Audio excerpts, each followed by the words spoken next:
The PSAC Championship is always one of the pinnacles of our season.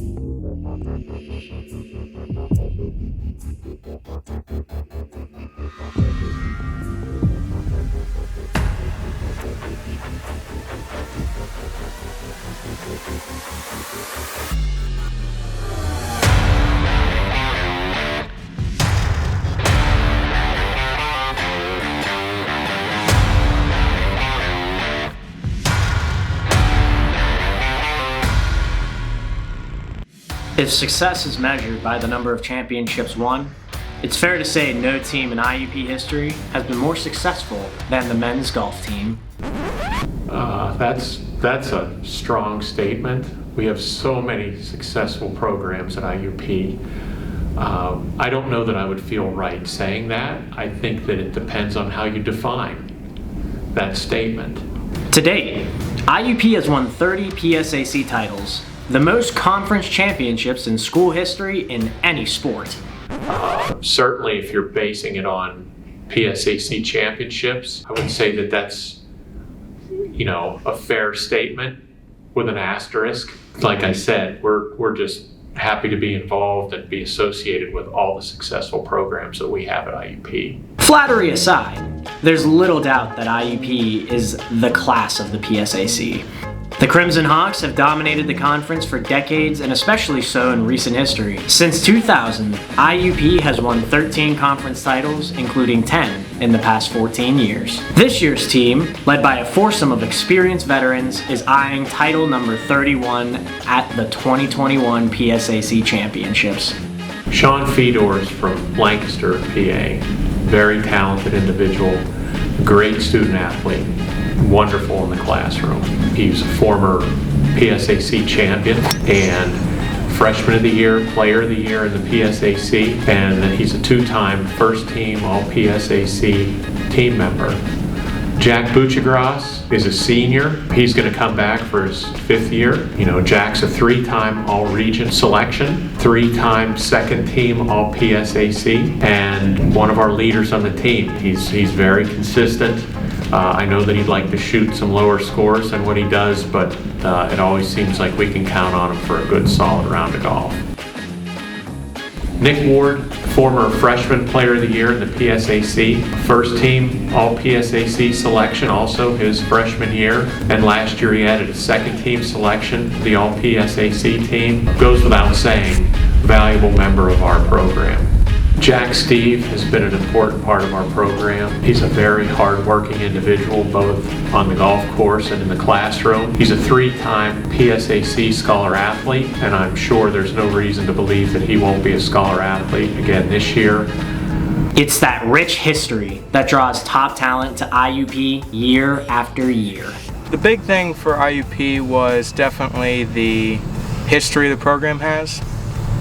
We have 30 PSAC championships, and I knew that coming in, that every year they were always a favorite to win. The big thing that it came down to was, do I want to be in a program where we're competing for, 10th place, or do I want to be on a team that is consistently competing to win and to move on? I chose IUP for golf and just to be competitive. I know this school has a history of playing well in tournaments and winning a lot of tournaments, so I wanted to be a part of that, and I wanted to help improve the legacy of IUP. So I knew that coming here it would give me the best chance of playing in a national championship. And to be quite frank, it doesn't really matter what division. I didn't really care. I don't have an ego about that kind of stuff. All I cared about was I want to go where I was going to win and be a part of really good teams. It certainly makes it easier to recruit to a program that has such a winning tradition, and it's the first thing I include in any email to my recruits is an overview of everything that IUP Golf has accomplished over the years. So it's a great starting place. Carrying on that long-standing tradition of winning inevitably comes with the pressure to keep producing the same results. Obviously there's always pressure. You want to live up to expectations, especially like with our history. Coming into the program, you can feel that, from other athletes, administration, members at the club here, it's expected to win. And when the results don't match the lofty expectations, it lingers in the players' memory. For the seniors on this team, the memories of not winning the PSAC title in 2018 are still all too fresh. I definitely remember, the van ride was very quiet on the way back. No one really said much. We were very disappointed that we didn't win.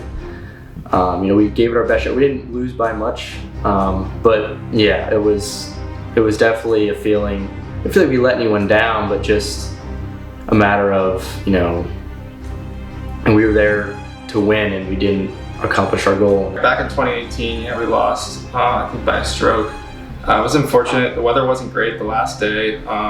All teams struggled through it though, but I think it really helped us as a team grow. We ended up winning a few tournaments in the spring and did really well. I think we missed out on NCAA finals by a few strokes, but it really helped us as a team settle back in. We thought we had a really good thing going, and then just shows that golf is an up and down game. Sometimes it's just not your day. IUP has had a few of those days to start this season. In the first 3 tournaments of the fall season, the Crimson Hawks finished no better than 5th in any of them. I think it's just kind of been the way golf works. Sometimes you get on hot streaks, sometimes you get on cold streaks. And just when things started looking up, the Crimson Hawks were thrown for a loop. Holding the lead after the first day of the Hal Hansen Invitational in Grove City, their final tune-up for the PSAC Championships, IUP was forced to pull out of the tournament due to health and safety guidelines. Going into Grove City, same expectations as we had for every tournament. We're going to do our best and then see if we can win, because it's the obvious goal. And then after that first day, we all started clicking as a team, and that's something we haven't seen in a while, so that was really good to see. And we were leading the first day, so can't complain, obviously. But then second day, we had some issues, program, sickness, so ultimately we had to make a hard decision and pull out of the tournament because just for the safety of others. But obviously it was a little unfortunate there. We wanted nothing more than to win the event prior to the PSAC Championship. It didn't work out that way. We got ourselves in great position after the first day. We were unhappy that we had to withdraw because we were really looking forward to playing and hopefully winning. And we'll never know. What the Crimson Hawks do know is that their showing at the Hal Hansen Invitational gave them a needed boost of confidence going into the PSAC Championships. Obviously played super well as a team. I do think that going into PSAC, it's something good. Even though there was an abrupt ending and we had to withdraw, I think that us playing well as a team finally is something that is going to be good to propel us into that tournament, and hopefully we can come out with a win. That's the ultimate goal. The team set up on a really good note with that first round. I think it was 2 under.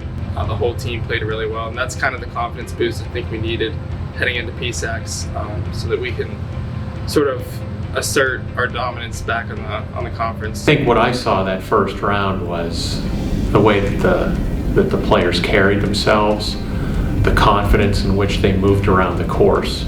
And that's different from how they played. It's how they carried themselves. They carried themselves like champions. And I think that we can all look back at that and say it's a positive experience going into this week's PSAC Championship.